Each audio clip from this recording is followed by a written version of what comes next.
Hey everyone, today we are taking a look at Creator's Temple in adventure mode, and we're going to go through the mechanics for the guild raid. Alright, run down the really long hall until you get to the boss. Now, usually most people stand at the door. I like to stand off to the side because this is where we're going to pull the boss and face him as a tank for the first time.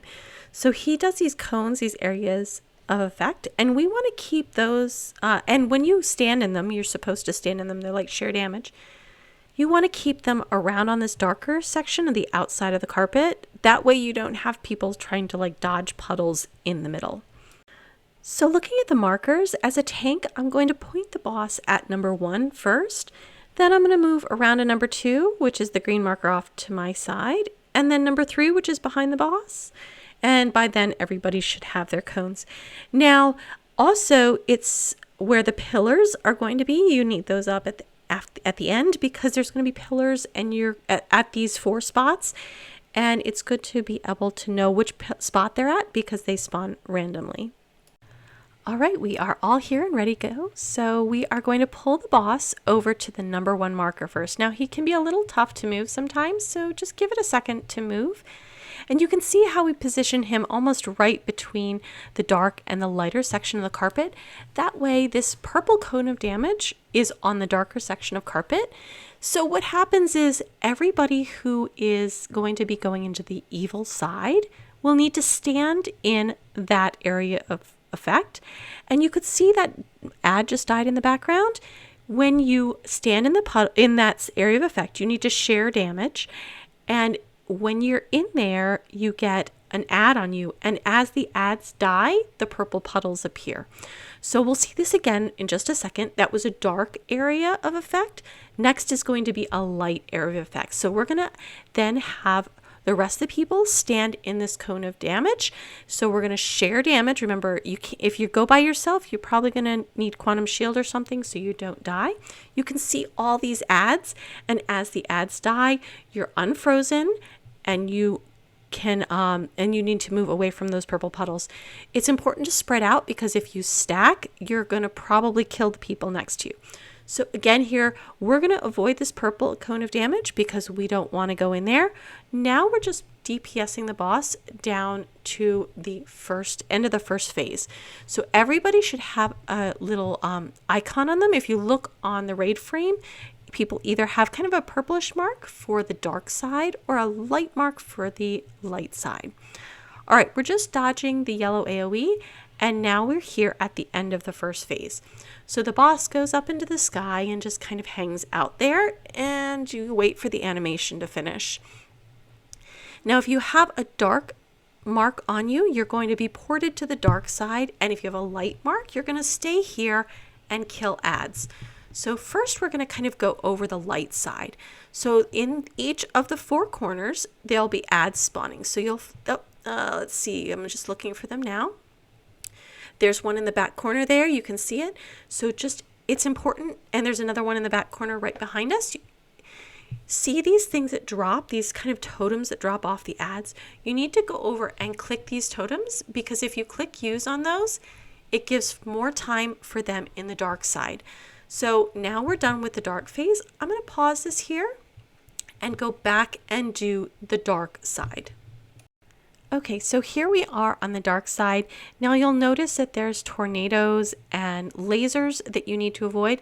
This was me when we were going through in normal mode. So you could just so you can see it, you have to come over and kill this guy on the side. And once he is dead, you can go through the portal at the back. So that's the way the dark side works.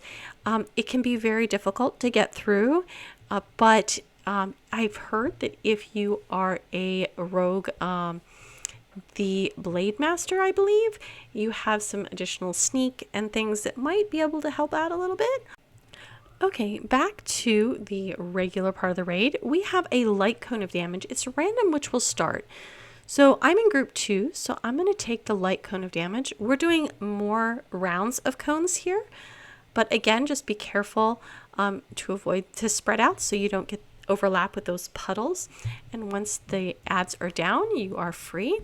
You can see we're moving the boss over away from the puddles, but still along that edge of the dark section here. Tanks you switch off at 7 stacks. So we're gonna, after the light cone of damage is dark, so the first group took the light cone of damage. And now we're gonna move him over just a little bit further. For this section, we're going to just be careful to avoid things like these lines. Now you can see the circles in the back. You have to stand on a meteor in order to not wipe the raid. Each meteor has to have one person in it, but you can only really take one meteor per raid. So take turns standing in those meteors to block them. You've seen this all before, so it shouldn't be too new of a mech. All right, we've got share damage and avoiding more lines, so just be careful to watch those. That's pretty typical in this. And we're going to have another cone in just a second, and I believe this one is a light cone. Yep. So we have it broken up into 3 groups, 2 for the light side and 1 for the dark side. And so that was the second group of for the light side. Again, we have about 5 people per group. That way we can do the share damage without killing anyone. All right, now that the ads are down, we're going to get a dark cone. Because we already have dark marks for everyone in the first group, nobody needs to take that. So we can all just move out of that and stay out of the way for that. If you take a light mark and then a dark mark, it will kill you. So just be careful. Now, it looks like we have red text over our heads again. Those are for the lines. So if you get red text over your head, just try to spread out for these lines. Try not to overlap them over the meteor circles that you can see off to the side unless you're taking a meteor. All right, there's a meteor being taken on the side, and we got those. All right, now I think we're just pretty much DPSing the boss until we get to that next phase. Now, if you're going to the dark side, here we've got, again, a share damage and more lines.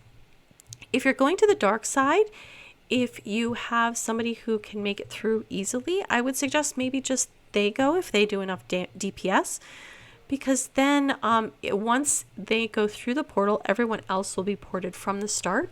So you don't have to worry quite as much about everyone dying. So a lot of times if you're kind of weaker or you've got somebody who's really good at making it through that dark side, they can be the only one to go through, and then everyone will get ported through later. So that's a kind of a good way, but you need to have those other people with the mark because they really do need to have enough people to share damage so that the share damage doesn't kill you before you go into that portal. All right, so here we're being ported back again. Now this is pretty much the same for the light side. Again, we're just going to go over and get these ads, and we're going to kill the ads, and again, go to those totems and use those totems to increase the time that they have at the dark side. So just go ahead. I'm just looking for the ads. They spawn in those 4 corners. And if everybody, we've got 10 people over here roughly doing those, so that does it pretty good. All right. The second time through the dark side is different. You need to pick up this detecting crystal at the top of the stairs in order to see the tornadoes and the lines that go around these lasers. So you have to use this in order to see stuff. Now, this is from normal mode. So, you know, these tornadoes, they'll spawn on you sometimes. It's just a mess. But in general, if you've got sneak and quantum shield, you might be able to make it through without even needing the detecting crystal. So, all right, we're back at the normal adventure run. So we are down to the 3rd phase. Oops, I didn't mean to open inventory. And you can see we've got this pillar here off to the side. Now we're going to pull the boss over towards the pillar, and he's going to just stand on the carpet side of the pillar. Now we're going to DPS him and avoid the lines. We're going to block the, we're going to share damage here. We're going to block those meteors from the previous part, and we're just going to basically DPS the boss until we get to the point where it says hide behind the pillar. All right, so we're just continuing to DPS the boss here.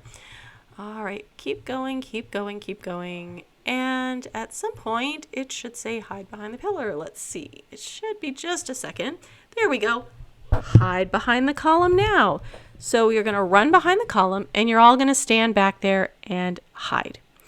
Now, it's important that after the column is gone, you go back to the lighter part of the carpet. Why? Because if you're standing on that column and the column happens to spawn on that part again, it's going to spawn on top of you and kill you.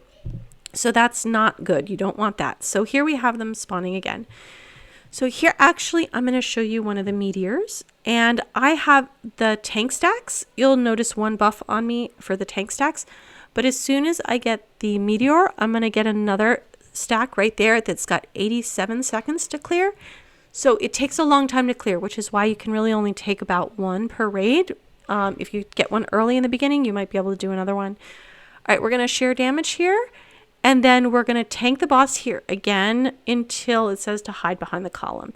Now we're going to kill him before that. But I also want to point out that the columns do spawn randomly, so you have to watch.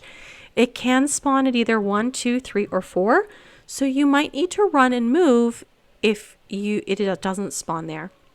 So hopefully you found this helpful. Thank you so much for watching, and we'll see you next time. If you have any questions, please feel free to leave a comment, and I will try to help you out with some of the raid mechanics. All right, thank you.